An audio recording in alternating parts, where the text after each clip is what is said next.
ازيكم عاملين ايه؟ يا رب تكونوا بخير.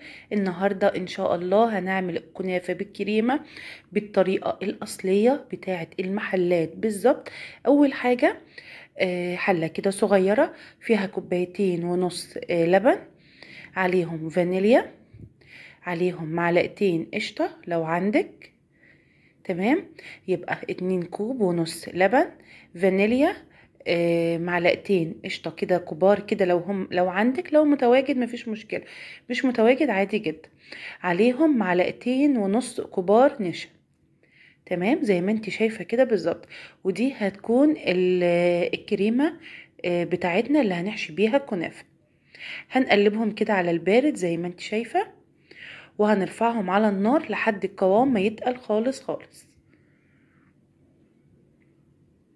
تمام، لازم نقلبهم كويس جدا جدا عشان ما يبقاش فيه اي تكتلات.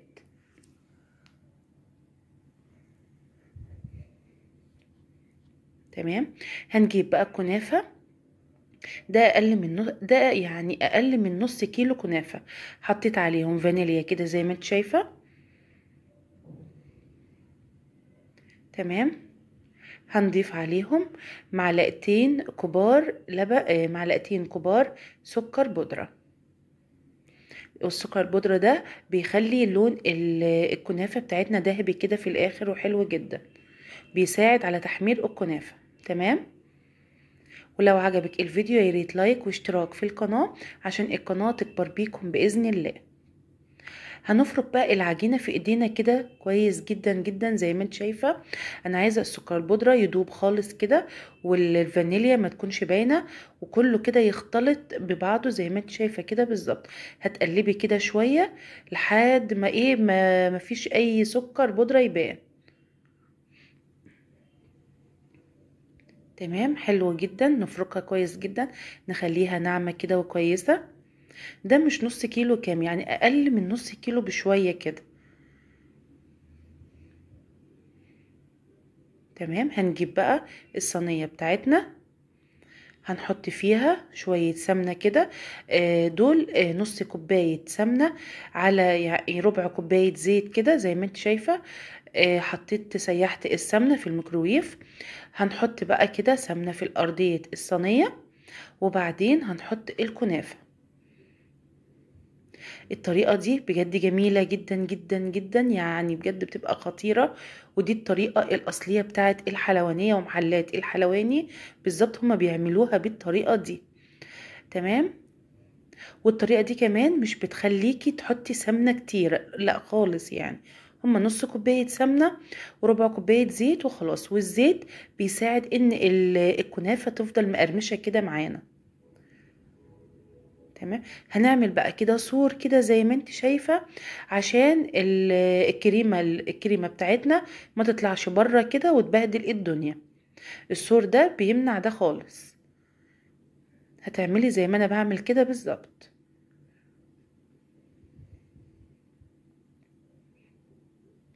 حلو جدا. هنضغط بقى كويس جدا جدا، وده لازم تضغطي كويس جدا جدا عشان الكنافة بتاعتنا تفضل كده كويسة وثابتة، ما تفرولش منك في الاخر وانتي بتقلبيها.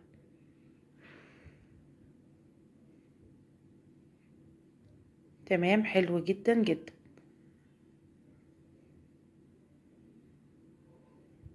هنحط بقى كده شوية سمنة كده قبل ما نحط الكريمة بتاعتنا. شوية سمنة كده مش كتير، يعني زي ما انت شايفة كده بالظبط.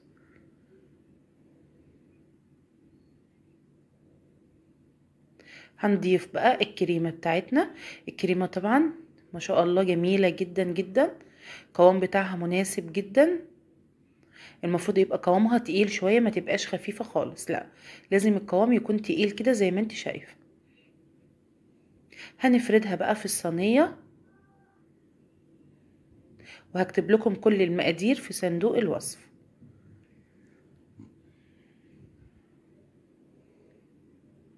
حلو جدا.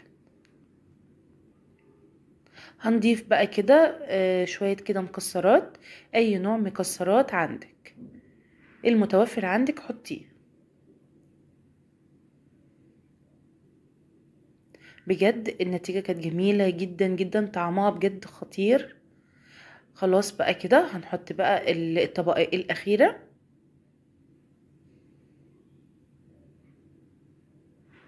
وما تخليش اي كريمة تكون باينة، يعني داريها خالص بالكنافة كده زي ما انا بعمل بالظبط.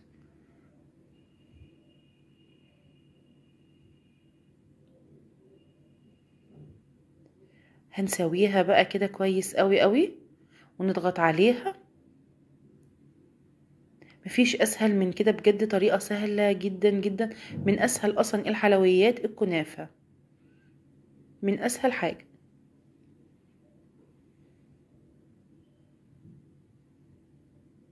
اهم حاجة تضغطي عليها كويس جدا جدا جدا،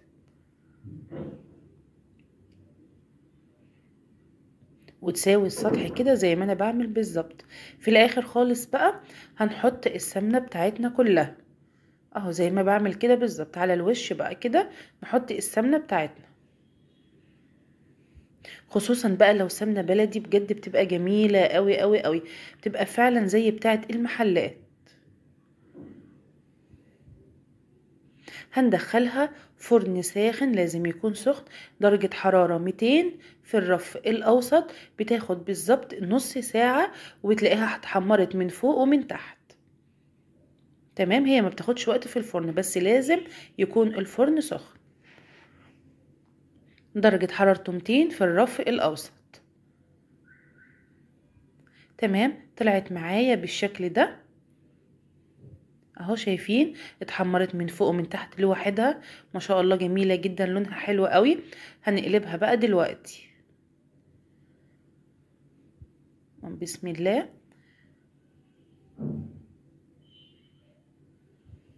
شايفين بقى الجمال، ما شاء الله بجد جميلة جدا جدا، اللون بتاعها كويس قوي قوي.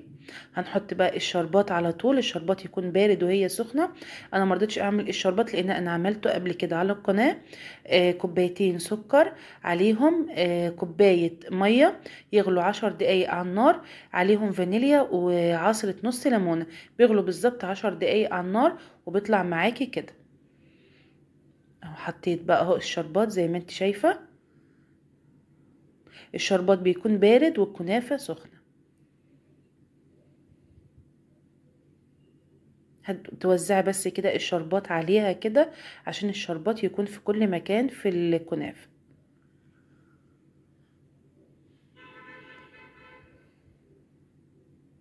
هنسيبها بقى كده على جنب لحد ما تتشرب كويس جدا من الشربات ده قبل ما ما نقطعها.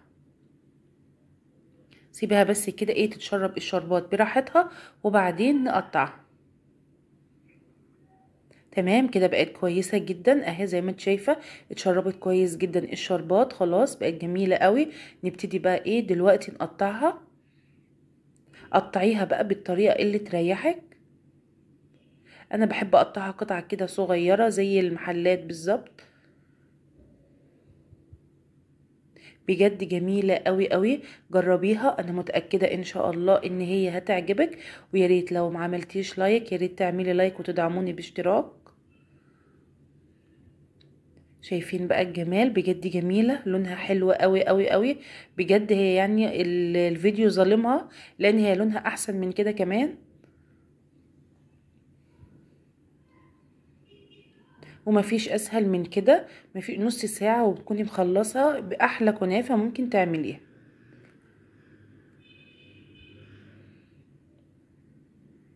هنقطعها بقى اهو ونحطها في الاطباق بتاعتنا.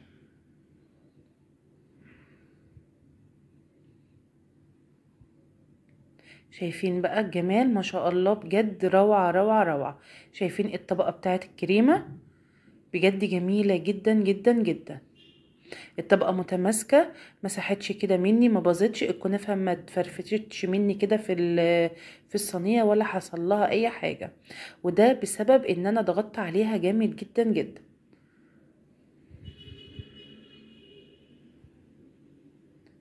شايفين الجمال، بجد حلوة قوي قوي قوي.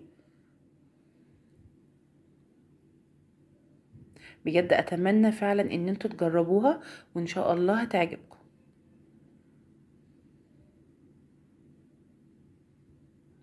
ودي كانت وصفتي النهاردة.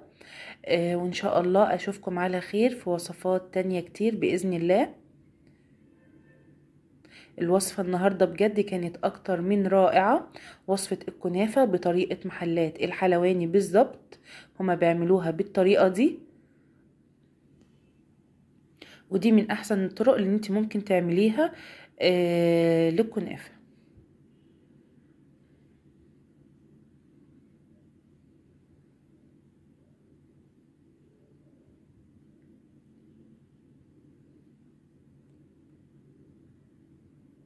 شايفين الجمال؟ بجد حلوة قوي قوي قوي. طبقة الكريمة جميلة جدا جدا، قوامها مظبوط قوي.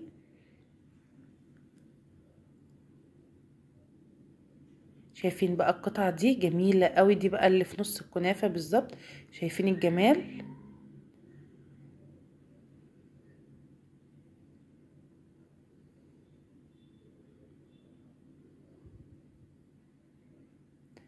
تمام، حلوة قوي. وده كان الشكل النهائي ليها.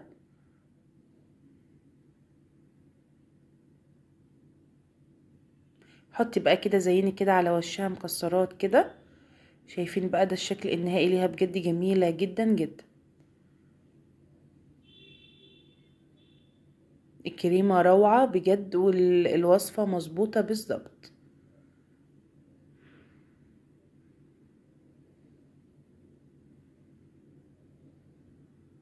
شايفين الجمال؟ بجد حلوة قوي قوي، لونها جميل جدا جدا جدا. اهم حاجة يكون الفرن يكون سخن قبل ما تحطيها، ودرجة حرارته 200، وتحطيها في الرف الاوسط. بتاخد نص ساعة بتتحمر من فوق لتحت وتحت لوحدها. واشوفكم على خير، مع السلامة.